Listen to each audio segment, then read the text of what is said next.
All right, and we back on the forecast. So out in Nashville, Tennessee, a brother by the name of Jocques Clemmons was shot 3 times in the back by police. Now let's go back and try to find out what happened with this brother and why he ended up getting shot in the back.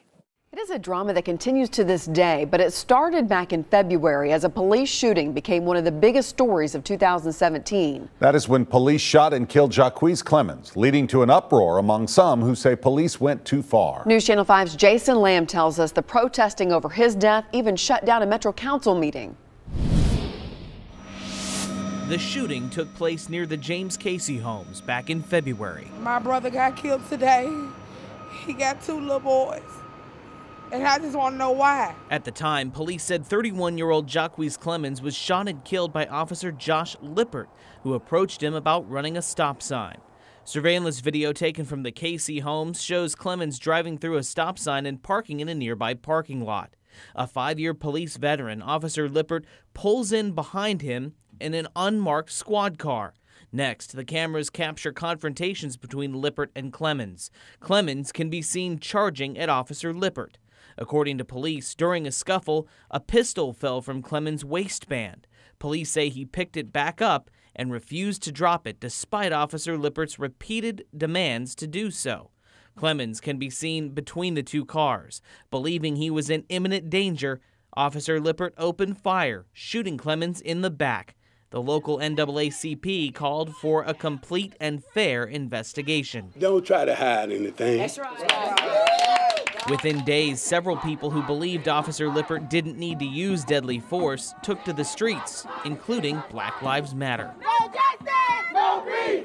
No racist! Police! Meanwhile, other leaders like Reverend Enoch Fuzz called for a Citizens Oversight Commission for the Metro Police Department in an effort to ease tension. A lot of times, people who have complaints against the police, all they need a lot of times is a place they can vent.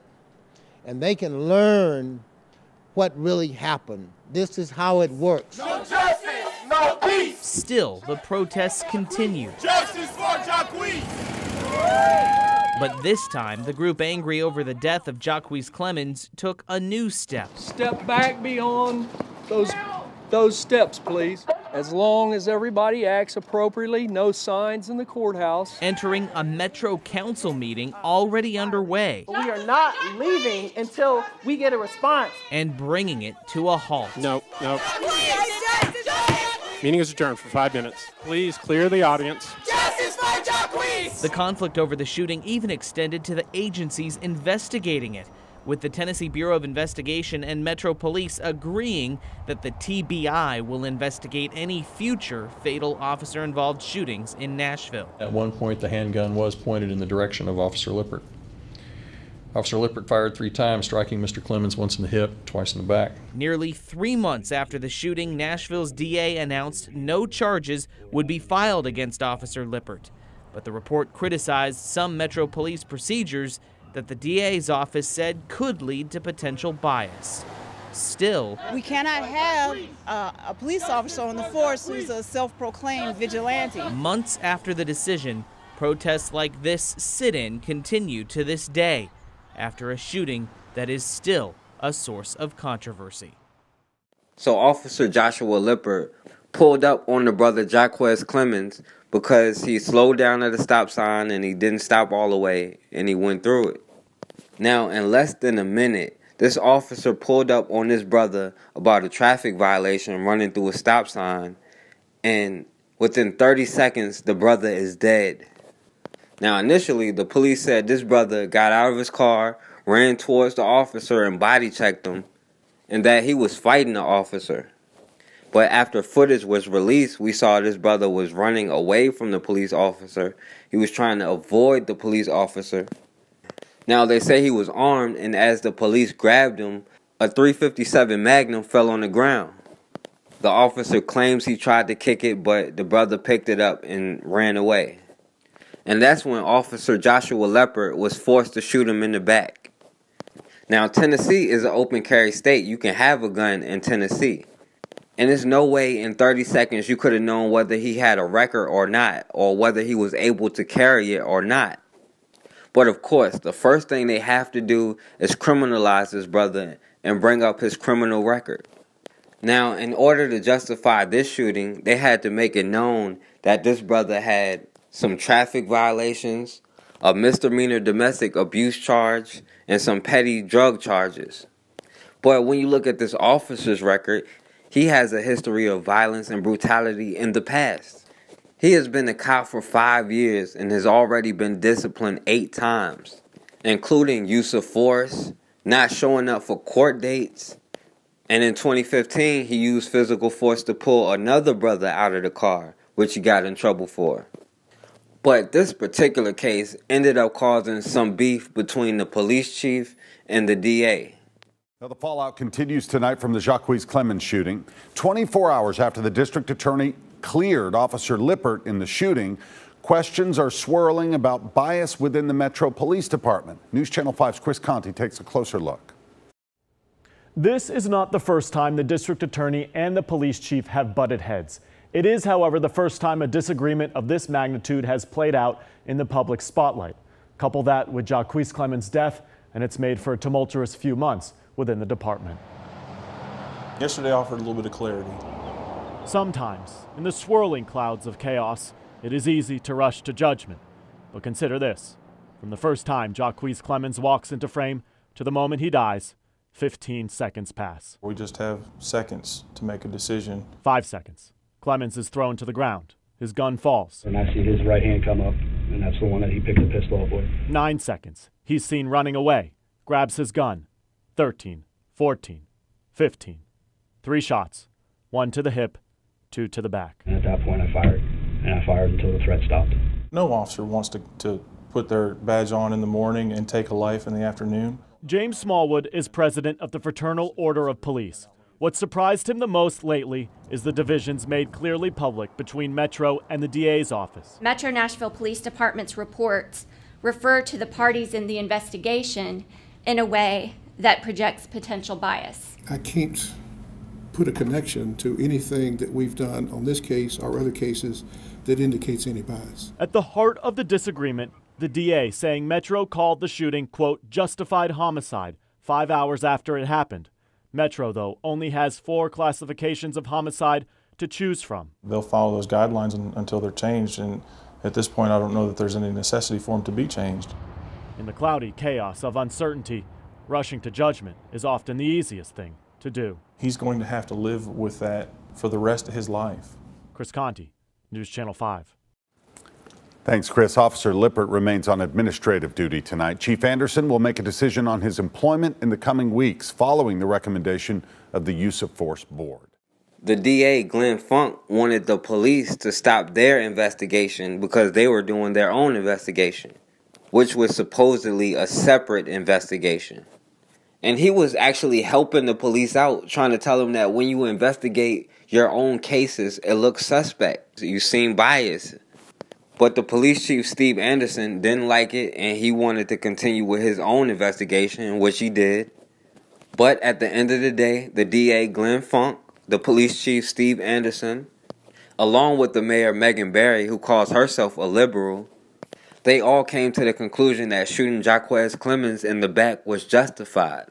Immediately after the DA announced no charges would be filed, Metro Police released their entire investigative file. Our chief investigative reporter, Phil Williams, has been digging through that evidence. And Phil, what are you finding? Well, Vicki, we've been taking a close look at video from a police interview with a local resident who witnessed the encounter. D.A. Glenn Funk says that woman's account was a key factor in his decision not to prosecute.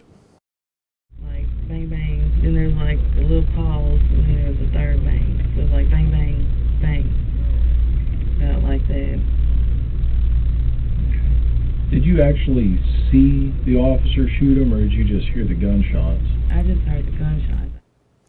Now, Stephanie Fry lived in the neighborhood, and she told Metro Police she had just come home from lunch when she saw Officer Joshua Lippert chasing Jocques Clemmons.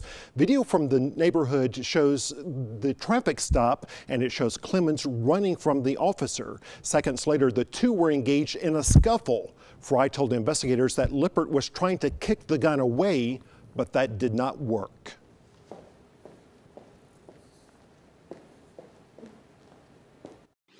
They were scuffling just for like a brief, like 5 seconds probably.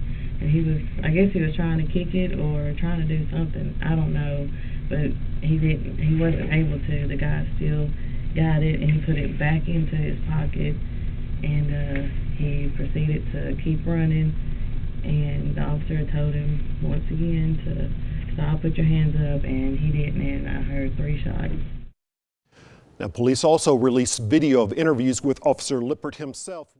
It only took the Nashville Police Department 5 hours to investigate and justify this murder, in which the D.A Glenn Funk ended up co-signing, and the liberal Mayor Megan Barry ended up co-signing, even though she said, well, things have to change after this, and that she wants to change procedures so that the police can't investigate themselves.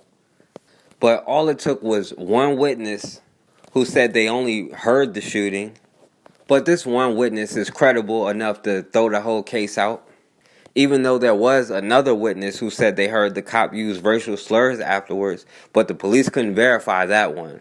Like I said, we was in the house at first when the shooting started out. When the shooting started, basically I ran outside to see what was going on. I seen that the police officer had his gun drawn down on Jocques, and basically once I got to the wall, he mumbled, basically, why would you do such a reckless thing like that, you it's a very, I'm not going to say it's a coward thing to say because you shot a man and you sit there insulting him while he's down, but it's not the right thing to say upon a situation that just happened like that. But I really do, all prayers go out to that family. Like I said, it's just an unfortunate event that happened. I hope that the police officer gets a little bit more punishment than what he got. If he even got it, I don't even think he got the punishment for the news, I say, but I think he deserves a little bit more punishment than what he got. And that's basically all I can really recap on the whole subject. I mean, I told both sides of the story, TBI and the police department the same story, but I don't know what else I can say differently or more than the same.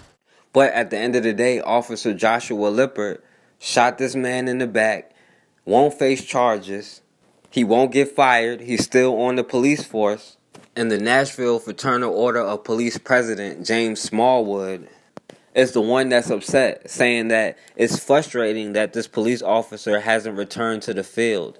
They are upset that this cop even had to go on desk duty. Because, of course, their investigation came to the same conclusion as everybody else's, that this shooting was justified. And we seem to be the only ones that's not upset about it, at least not enough to take action. We shouldn't be satisfied just seeing a few cops get charged. Because even on the occasions where the cops do get charged, they rarely get convicted anyway. Even when they charge them, they keep pushing their cases further and further back. Like the officer Roy Oliver who killed Jordan Edwards. They keep pushing his trial further and further back. And even when the rare cop does get convicted, what punishment does he have to face? Even if they are convicted and they do go to prison, we are still living under their system. We are still subject to their laws. We are still under their jurisdiction, and we are subject to their punishments. We cannot punish people who commit crimes against us. And as long as we can't punish the people who break our laws and violate our rules and violate our people, and until you have an army that'll back up what you say, we will continue to be subject to their laws and subject to their punishments. But nobody else can give us justice. We have to take justice for ourselves. We just got to realize we already have the power to do it. Just a week after the district attorney's office released its decision not to indict a Metro police officer for the shooting death of Jocques Clemmons, the Justice for Jocques Coalition holds a town hall meeting to address community members' concerns. News Channel 5's Kimberly Davis explains why many of those questions weren't answered.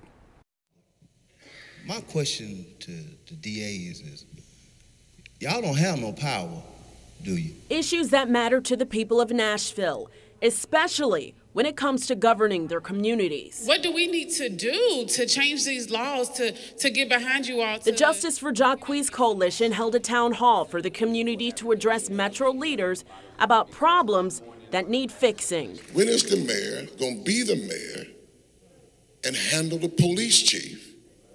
Number two, when is the DA going to be the DA and be the chief prosecutor in this jurisdiction and stop allowing the police to do it?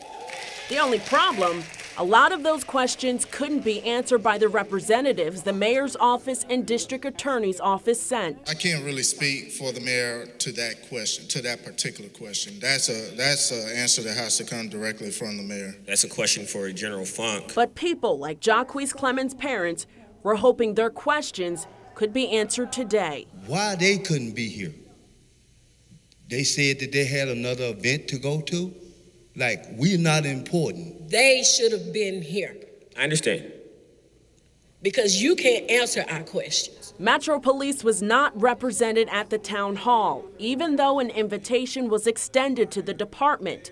This is just the first of what the community expects to be many more meetings and hopes to have some more questions answered next time around. The police are not here, so I'm not going to speak on what the police do. In Nashville, I'm Kimberly Davis, News Channel 5. We also reached out to Metro Police and asked why no one from the department was present. We never received a response. The hundreds who filled Max Berry's memorial service, there were a number of notable names, including Governor Haslam and former Governor Phil Bredesen. This tragedy has impacted so many different lives. News Channel 5's Chris Conti continues our coverage from the mayor's office. Chris? And Rory, aside from the governor, there were a number of former mayors at today's service, all of whom have occupied this office at one time or another, but none of them have ever lost a child. And they all echoed the same sentiment today, how unimaginable it must be for the mayor right now to be shouldering this kind of grief, not just as a public servant, but as a mother as well. It's been really tough. As the son of Nashville's mayor, Max Berry had no official title. You'd never know it by looking at the dignitaries who arrived for his memorial service today. The city of Nashville came and surrounded the mayor with our love. Governors and former mayors, the district attorney, complete strangers. This is a loss which has touched us all. The loss for a parent, for a friend, for a city is unspeakable. Bill Purcell saw his share of tragedies while serving as Nashville's mayor, but nothing like this. Nashville was there. Nashville was on the stage. Nashville was there in the theater. Nashville was all around this family and this loss. Near silence surrounded the mayor and her husband Bruce as they left their only son's memorial service. On her face, pure pain.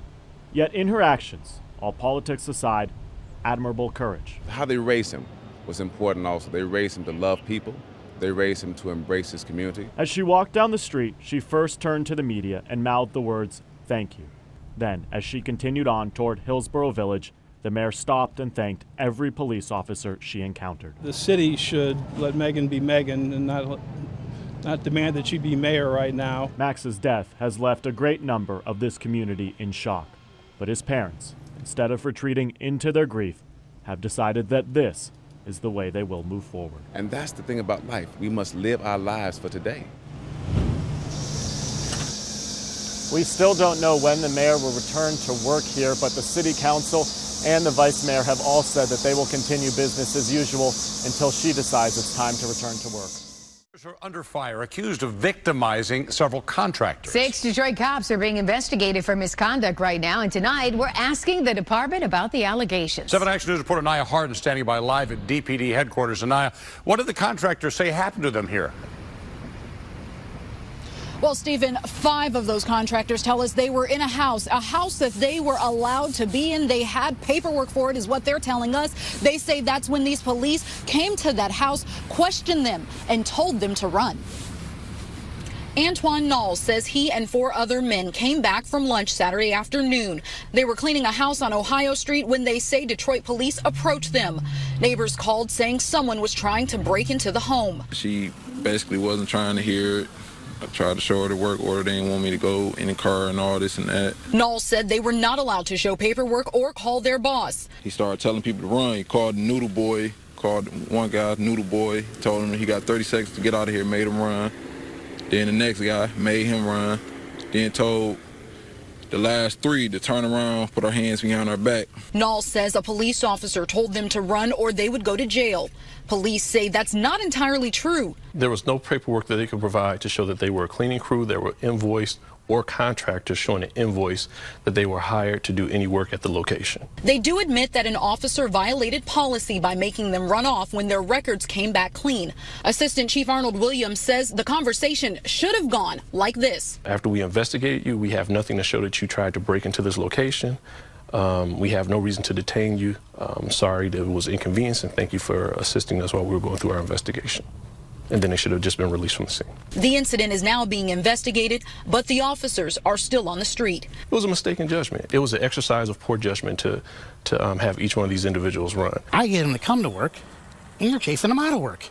And you're the cops. Do you see the irony in that? Like, the backwardness of that. Personally, I just think it was some bull, you know, just too much authority. Now, Arelli, the company, the contracting company that these 5 men work with, they are trying to take better steps to make sure that people in the neighborhood know who they are. So they now have those hoodies that you see with their information on it. You also will start to see signs. They'll have signage up posting that they are a legit company.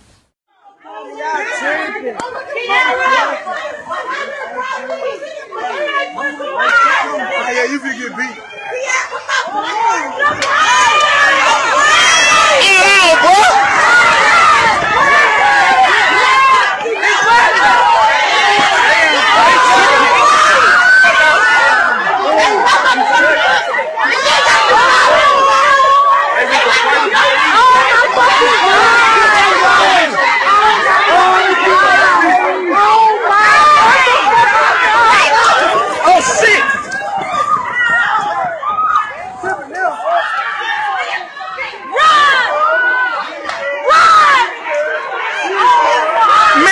Shit on camera, bro!